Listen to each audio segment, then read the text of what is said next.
There are some candidates running for office right now that are absolutely horrendous, allegedly. I want to talk to you about Sean Parnell running in a Republican primary. This is one of the most hotly contested Senate races that's coming up for this next cycle in Pennsylvania.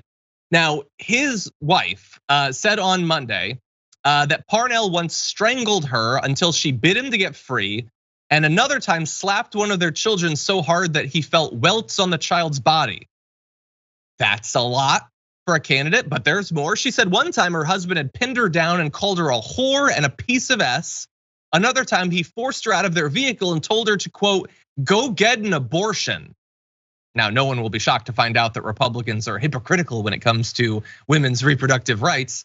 But that's a lot to digest about one particular candidate. Most of this feels like, is this just Mel Gibson's new role? Is he like doing a role where he's running for Senate or something?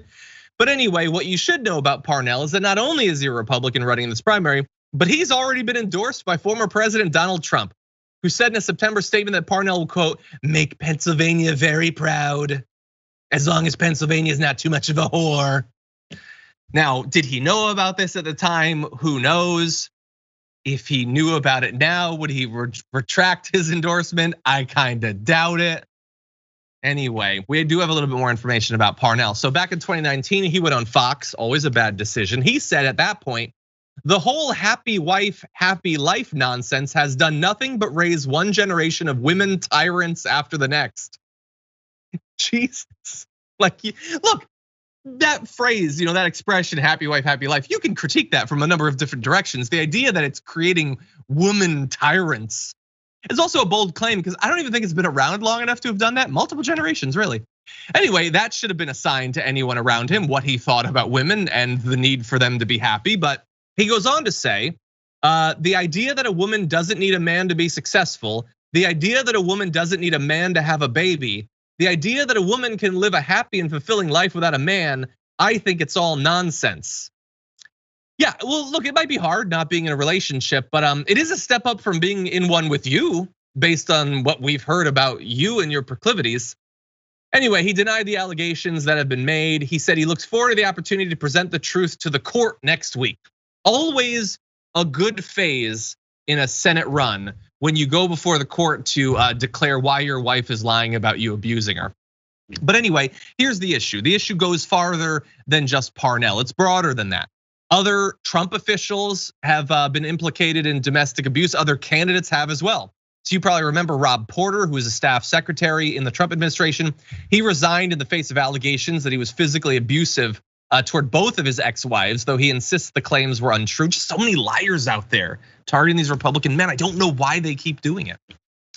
Steve Bannon also had a domestic violence charge in his background, though prosecutors ultimately had to drop the charges when Bannon's then wife failed to show up for testimony.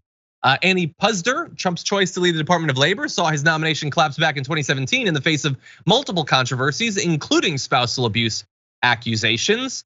You have Max Miller, who's a former aide to Stephanie Grisham, running for the 16th congressional seat in Ohio, physically abused I think that was actually Stephanie Grisham, physically abused Stephanie Grisham on the day they broke up. That is the abuse allegation that Trump mocked in his statement about Stephanie Grisham when she released her book. So really nice guys all around. Let's see, you have Herschel Walker, who from divorce proceedings, there was claims that he was physically abusive and threatened to murder her. So look, this has become a fairly common thing. And at one point, I like to at least imagine that this would have been disqualifying.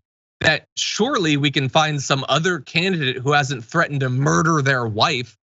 But I don't know, it doesn't really seem to be hurting them all that much. I haven't seen Donald Trump retracting his endorsements.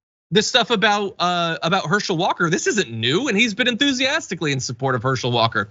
He was still supportive of Rob Porter after what happened, and he was mocking Stephanie Grisham for her abuse. This seems like the sort of thing that would be bad for a political party, bad for an ideology, particularly one that wants women to vote for them, particularly that wants to claim that they're the ones protecting women, protecting everyone indeed. Little bit of hypocrisy there. We'll see if it hurts him in these elections. No current signs that it really will.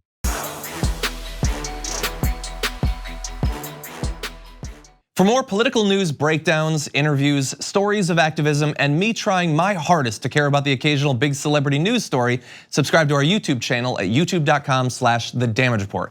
And you can ring the bell wherever it is so you don't miss anything.